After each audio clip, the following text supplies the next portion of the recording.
Hey, what is going on everybody, and welcome to Fantasia. For today, we're going to be jumping into another session of AFK Journey. Now today, gonna give you guys my top 5 tips for what you guys should be looking out for and what you should be planning to do with this official launch of the game. Now this video is actually sponsored by AFK Journey. So, for this official launch, AFK Journey will be available across various countries and regions. AFK Journey is available on both iOS and Android, and they even have a dedicated PC client. During the official release, AFK Journey will be giving away more than 40 heroes of all qualities, including epic heroes, for free, allowing you to experience the full range of combat strategies at no cost. Now, these heroes will be given away gradually, and by logging in for 7 days, you can participate in various events, getting you up to 200 draws for free. So without any further ado, let's go ahead and jump right into this. So for tip number 1, when you're just getting started with the game, your max AFK duration will actually be pretty low. It's going to be less than a day. So I'd recommend that you guys log in multiple times a day, at least early on into your gameplay, just so that you can maximize your AFK rewards.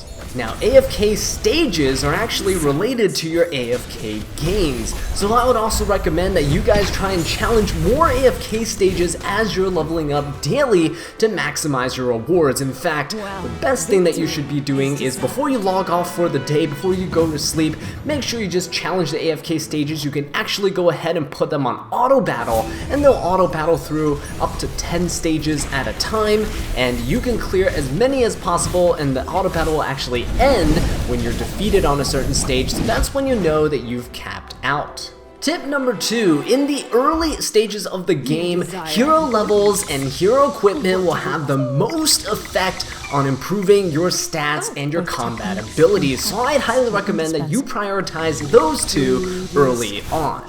Now when it comes to getting equipment, you can of course get them from drops from mobs when you're in combat. You can also loot them from the world, from chests that you find while exploring and completing puzzles and challenges. Now, one thing that I think players really overlook is the Iron Hoof Forge. They actually provide a bunch of equipment that is purchasable with gold, and gold is a pretty plentiful resource, especially in the early game, so you should feel free to spend them here and there to upgrade your units. Now when it comes to your equipment, I'd highly recommend focusing on the marksman class, as a ranger class, especially on the weapon, because rangers early game are really nice for dealing massive amounts of damage and for their incredible utility. And while you're in the early game, equipment for mages and rogues, those will actually be a little bit lower on the priority end, so you can ignore investing into those units until you're later on in the game and more established. This will help you guys save your resources and redirect them towards the units that'll be most effective in helping you progress.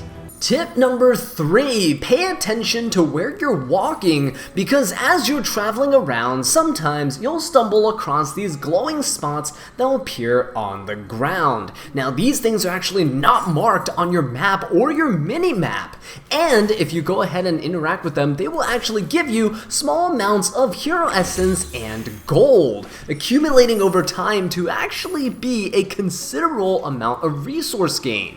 Now, while we're on the topic of exploring the map, another bonus tip that I'm going to give you guys here is that auto-pathing can actually help you progress even when you're busy. It's a great feature that you can use to go from quest to quest and progress in your story. Just be careful and check occasionally to make sure that you're not missing any goodies.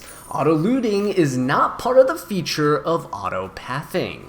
Tip number 4, sometimes I'd recommend turning off your auto battle, especially if you're not able to clear the stage on auto. Sometimes it's better to try the stages on manual, where you can time your ultimates a bit better.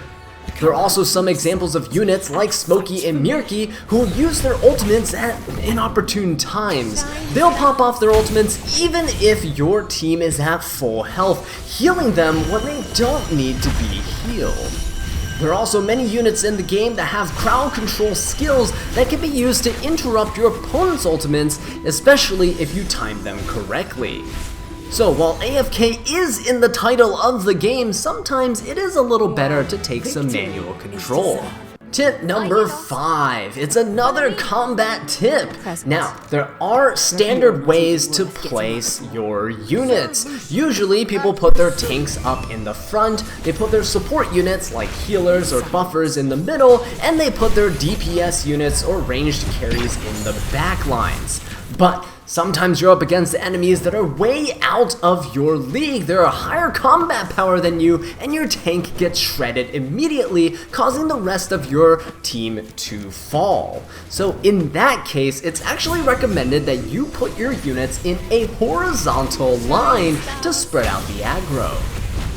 By spreading out your aggro, you'll be taking on the damage and splitting it amongst your team, allowing your tank to live for longer and eventually allow your team to win even in tougher scenarios. What is the next quest? Now that does it for the top 5 tips that I'd recommend to you guys. As a treat for staying till the end of the video, here are some bonus little freebies that can help benefit your account. The first thing is the free newbie bundle in the shop. You can purchase this one time, so just go ahead and redeem it.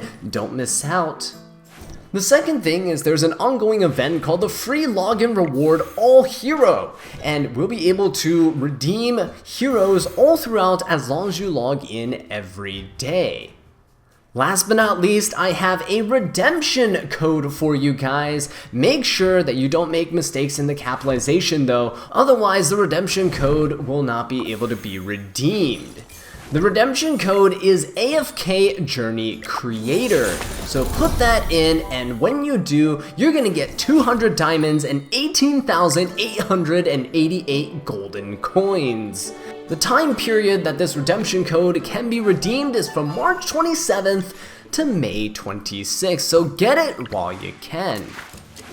And that is gonna do it for the video today, folks. So if you enjoyed or you found any of these tips helpful, please leave a like and subscribe for more AFK Journey content. And until next time, take care.